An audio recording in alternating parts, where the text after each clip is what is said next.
السلام عليكم ورحمة الله وبركاته. نحمده ونستعينه ونستغفره ونعوذ بالله من شرور أنفسنا ومن سيئات أعمالنا. من يهد الله فلا مضل له ومن يضلله فلا هادي له. ونشهد أن لا إله إلا الله وحده لا شريك له. ونشهد أن سيدنا وحبيبنا ومولانا محمدا عبده ورسوله الذي أرسله بالحق بشيرا ونذيرا وداعيا إلى الله بإذنه وسراجا منيرا. فقد قال الله تعالى في كلامه المجيد وفي فرقانه الحميد. أعوذ بالله من الشيطان الرجيم. بسم الله الرحمن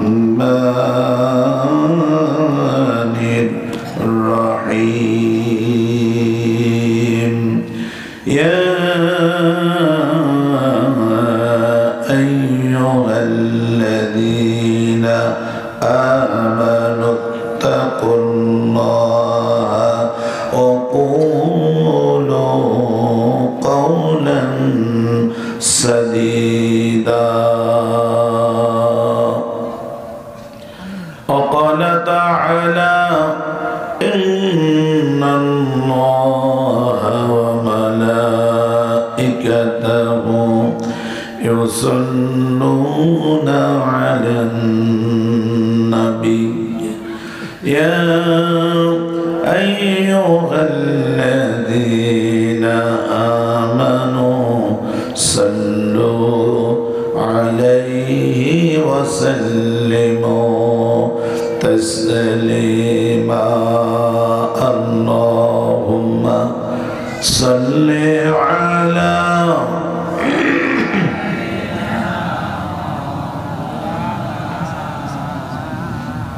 وعلى آل سيدنا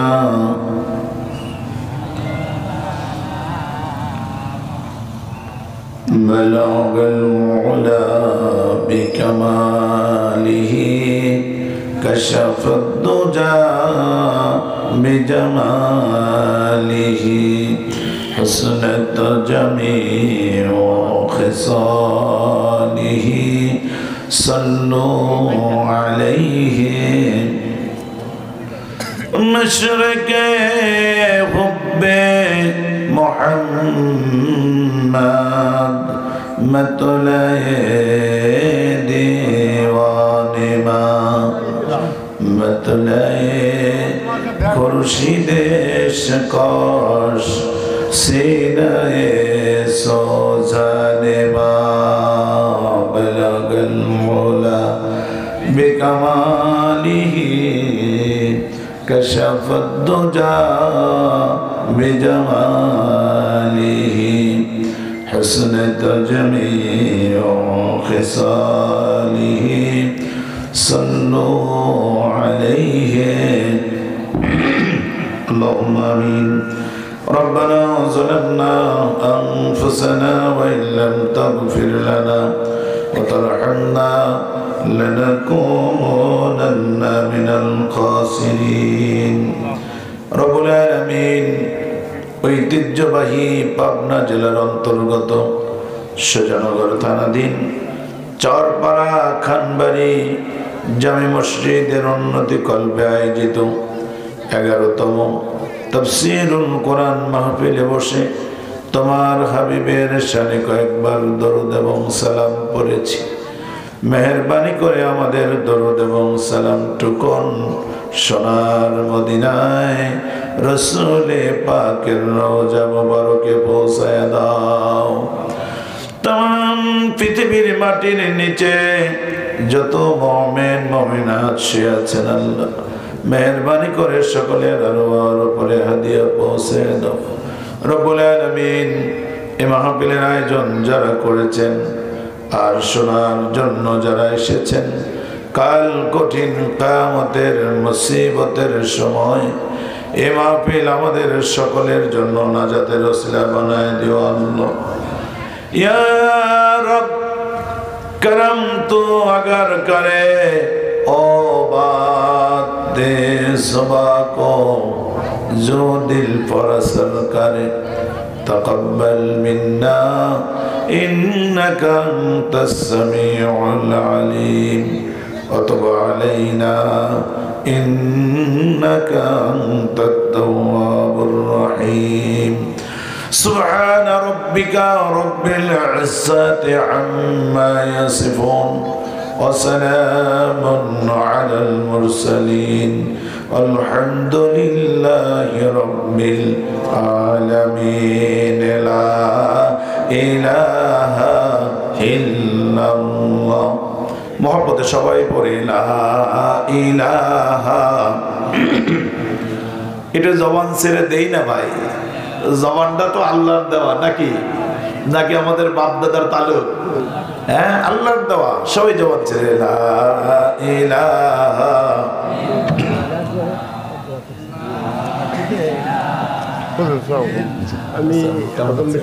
আমি ঢাকা থেকে আসি, আপনার দেখা করলাম, বাড়িতে ঢুকলাম। ও আচ্ছা, একটু তাহলে দেখা করে আমি আর আসবো না, প্রধানমন্ত্রী দেওয়া রামু গেলাম। সুবহানাল্লাহ আলহামদুলিল্লাহ লা ইলাহা। সুবহানাল্লাহ আলহামদুলিল্লাহ লা ইলাহা লা ইলাহা ইল্লাল্লাহ মুহাম্মাদুর রাসূলুল্লাহ সাল্লাল্লাহু আলাইহি ওয়াসাল্লাম। মুআজ্জাজ মুহতারাম ঐতিহ্যবাহী চরপাড়া খানবাড়ি জামে মসজিদের উন্নতি কল্পে আয়োজিত 11তম তাফসীরুল কোরআন মাহফিলের পরম শ্রদ্ধেয় সভাপতি, আজকের এই মাহফিলে যিনি সভাপতিত্ব করছেন অত্র জামে মসজিদের সম্মানিত সভাপতি, বিশিষ্ট সমাজসেবক, আমাদের অত্যন্ত শ্রদ্ধাভাজন ব্যক্তিত্ব জনাব মোহাম্মদ ওবায়দুল্লাহ বাবুল সাহেব। আমরা দোয়া করি, আমাদের সভাপতি সাহেব শারীরিকভাবে অনেকটা অসুস্থ আছে। আপনারা এলাকার মানুষ হিসেবে সবাই জানেন উনি বেশ অসুস্থ অবস্থায় আজকের মাহফিলের সভাপতি হিসেবে আসন গ্রহণ করেছেন। আমাদের এই পৃথিবীর সকল ডক্টরের একজন ডক্টর আছে, সকল বিজ্ঞানীর একজন বিজ্ঞানী আছে, সকল শিক্ষকের একজন শিক্ষক আছে, সকল কিছুর একজন মালিক আছে। একটু কি জবান ছেড়ে বলা যাবে তিনি কে? সবাই যদি বলি কোনো গুনাহ হবে? সবাই মহব্বতের সাথে বলি তো তিনি কে? তিনি হলেন আল্লাহ। আমাদের ওই ডক্টরের ডক্টর, শ্রেষ্ঠ ডক্টর, আকাশ এবং জমিনের মালিক আল্লাহ রব্বুল ইজ্জাত ওয়াল জালালের দরবারে শুরুতেই বিনয় অবনত মস্তকে ওই মহান মনিবের কাছে আমাদের শ্রদ্ধাভাজন সভাপতির জন্য প্রাণ ভরে দোয়া করি, আল্লাহ তুমি তাকে সুস্থতার পূর্ণ নিয়ামত দান করে দাও। সকলে পড়ে না আমিন। সুস্থভাবে তোমার ঈমান এবং আমল নিয়ে আজীবন যেন আল্লাহ তোমার এই মসজিদ মাদ্রাসা ইসলামের খাদেম হিসাবে বেঁচে থাকতে পারেন, আল্লাহ যেন তৌফিক দান করেন। সকলে পড়ে আমিন। আজকের মাহফিলের সম্মানিত প্রধান অতিথি, সুজানগর উপজেলা বিএনপির সাবেক সভাপতি, উনি এসছেন কিন্তু ঢাকা থেকে ডাইরেক্ট মঞ্চে এসছেন, বাসায় যাননি। সুযোগ হলে উনি আসবেন, দোয়া চেয়েছেন আমাদের কাছে। যিনি আজকের এই মাহফিলের সম্মানিত প্রধান অতিথি আলহাজ মোহাম্মদ আজম আলী বিশ্বাস। মাশাআল্লাহ, একদিকে খান আর একদিকে বিশ্বাস। আর কি কোনো সমস্যা আছে? আলহামদুলিল্লাহ পড়েন। আল্লাহ রাব্বুল আলামিন যেন আমাদের বিশ্বাস সাহেবকে, আমাদের প্রধান অতিথিকে হায়াতে তৈয়্যিবা শেফায়ে কুল্লিয়া দান করেন। সকলে বলেন আমিন। সম্মানিত ওলামায়ে কেরাম, বিশেষ করে এতক্ষণ যাবৎ অত্যন্ত গুরুত্বপূর্ণ আলোচনা পেশ করেছেন কুষ্টিয়া থেকে আগত তরুণ আলোচক হযরত মাওলানা শেখ সাইদুল ইসলাম সাইদ সাহেব দামাত বারাকাতুহুমুল আলিয়া আতাআল্লাহু উমরাহু। আল্লাহর কাছে দোয়া করি, আল্লাহ তুমি তাকে হায়াতের উপরে বারাকা দিয়ে দাও। আল্লাহ তুমি তাকে এই কণ্ঠকে দেশ এবং দুনিয়ার জন্য কবুল করে নাও। সকলে পড়ি আমিন। সম্মানিত আলোচক বৃন্দ, আলোচনা পেশ করেছেন হাফেজ হযরত মাওলানা মোহাম্মদ জিলাল উদ্দিন সাহেব সহ যারাই এখানে কথা বলেছেন, আল্লাহ যেন সবার কথা কবুল করে নেন। আল্লাহ যেন এই কথাগুলো আমাদের মুক্তির ওসিলা বানিয়ে দেন। এই কথাগুলোর মধ্যে ভুল ত্রুটি থাকলে আল্লাহ যেন মাফ করে দেন। সম্মানিত মুরব্বিয়ানে আযম, যুবক ভাইয়েরা, পর্দার আড়ালে মা এবং বোনেরা, সকলের কাছে আমার হৃদয় নিংড়ানো আন্তরিক অভিনন্দন, প্রাণ ঢালা শুভেচ্ছা এবং আপনাদের কাছে দোয়ার মুহতাজ হয়ে আনুষ্ঠানিকতার মধ্য দিয়ে আপনাদের কাছে দোয়া চাচ্ছি। আসসালামু আলাইকুম ওয়া রাহমাতুল্লাহি ওয়া বারাকাতুহু। কেমন আছেন আপনারা সবাই? সকলেই ভালো আছেন তো? আমাদের ভালো রেখেছেন কে? সব সময় যিনি ভালো রাখেন তিনি কে? আমরা শুকর আদায় করব কার? খুশি হবেন কে? লাভ হবে কার? আমার। মাশাআল্লাহ, একটু গজ বুঝে গেলে আর বেশি দীর্ঘ রাত পর্যন্ত ওয়াজ করার কোনো দরকার নাই। খুবই সিম্পল একটা জিনিস কোরআনের মাহফিলে এনেছেন আল্লাহ, শুকর আদায় করব আল্লাহ, খুশি হবেন তিনি, মাঝখান দিয়ে লাভ হয়ে যাবে আমাদের। একটু জোরে সোরে কন্যা সুবহানাল্লাহ। যে আল্লাহ রব্বুল ইজ্জাত ওয়াল জালাল কিছু সময়ের জন্য আমাদের পারিবারিক, সামাজিক, রাজনৈতিক, রাষ্ট্রীয় সর্ব ধরনের ব্যস্ততাকে পিছনে রেখে জান্নাতের বাগানের জন্য আমাদেরকে শরীক করে দিলেন। আপনি এটা যে জান্নাতের বাগান, পাবনার মানুষকে কি আর নতুন করে বোঝানোর দরকার আছে? আমরা যারা পাবনায় ওয়াজ করতে আসি তারা জানি যে এমন বহু মানুষ, শ্রোতা, সাধারণ শ্রোতা এখানে বসে থাকে যারা আমাদের মতো বহু আলেমের চাইতে অনেক ভালো জানে। তারা আলহামদুলিল্লাহ বলেন।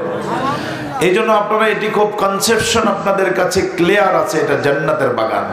তবে একটা তথ্য দিয়ে যাই, বিশ্বনবী পৃথক পৃথক হাদিসে 3টি জায়গাকে জান্নাতের বাগান বলেছেন। নাম্বার 1, পৃথিবীর সকল মসজিদ, বিশ্বনবী বলেন ওটা বাইতুল্লাহর অংশ।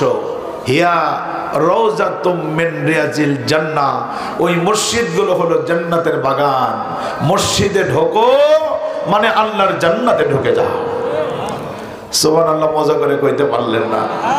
মানে জান্নাত যে আপনার বাড়ির কাছে, ওখানে ঢুকলেই জান্নাতে ঢুকে যাওয়া। আওয়াজ করে বলেন না সুবহানাল্লাহ। কি সৌভাগ্য আমাদের। আরেকটি জায়গা হলো মাজালিসুল ইলম, হিয়া রওজাতুম মিন রিয়াজিল জান্নাহ। বর্ণনা করেছেন the 4th caliph of Islam Asadullahil Ghalib. আমাদের মতো ঠুনকো ইমানদার নয়, আমাদের মতো সাধারণ ইমানদার নয়। ইসলাম, ইসলামী আন্দোলনের জন্য নিজের জীবনকে বাজি রেখে আল্লাহু আকবার ধ্বনি দিয়ে সামনে চলেছেন, কোনোদিন পিছনে চলতে জানে না। ঠিক কিনা বলেন? সেই fourth caliph of Islam সাইয়্যিদুনা Ali কাররামাল্লাহু ওয়াজহাহুর বর্ণনা যে পৃথিবীর যেই ময়দানে কোরআনে কারীমের বয়ান চর্চা হয়, ওই মজলিসটা কোনো সাধারণ মজলিস, মাঠ প্রাঙ্গণ থাকে না, ওটা ডাইরেক্ট হিয়া রাউযাতুম মিন রিয়াজিল জান্নাহ, ওটা আল্লাহর জান্নাতের বাগান হয়ে যায়। তাহলে তো আমরা বলতেই পারি আমরা কয়টা জান্নাতের মাঝখানে আছি? না, তিনটা, আরেকটা বলি নাই, দুইটা বলছি। কয়টা জান্নাতের মাঝখানে? দুইটা।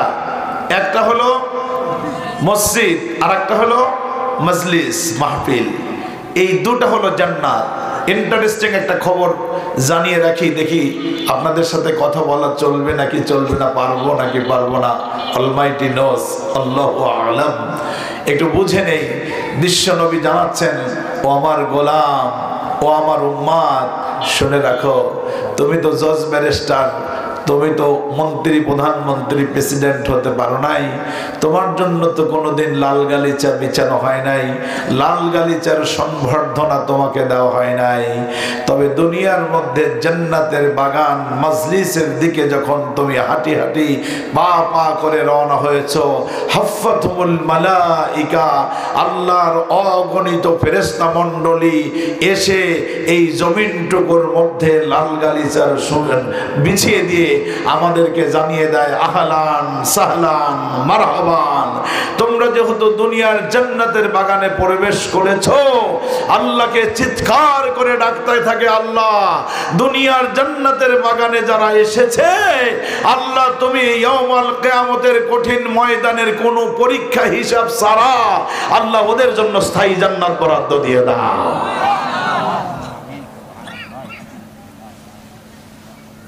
আমরা বুঝতে পারি না মাহফিলটাকে আমরা এমন একটা জায়গায় নিয়ে এসেছি। হাট বাজারে গিয়ে দেখেন, যে মেলা দেখে আসলাম রাস্তা থেকে নামার পর, হয়তো মেলায় যারা আছেন আমার আওয়াজ তারা পাচ্ছেন। আমি বলবো যুবকেরা, আমার মুরব্বী বাবাজিরা যারা আছেন, যতক্ষণ সময় নষ্ট করেছেন আর করিয়েন না। কারণ ওই মেলা থেকে ফিরে বাড়িতে যাবেন, এই গ্যারান্টি পৃথিবীর কোনো বিজ্ঞানী, কোনো দার্শনিক, কোনো ডাক্তার, কোনো মন্ত্রী, প্রধানমন্ত্রী দিতে পারে নাই। কথা বলেন ঠিক কিনা? যে কোনো মুহূর্তে, যে কোনো অবস্থায় আমার জীবনের শেষ বাঁশিটা বেজে যাবে। ইন্টারন্যাশনাল বাঁশি তো রেফারি বাঁশি ধরে আছে, শুধু অর্ডার হবে, সিগন্যালের অপেক্ষায় আছে। That was the green signal.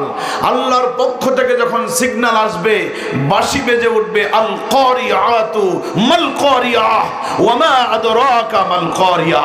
জবান ছেড়ে পড়েন আল্লাহু আকবার। শুধু অপেক্ষা, গ্রিন সিগন্যাল ধরে আছে, যে কোনো মুহূর্তে।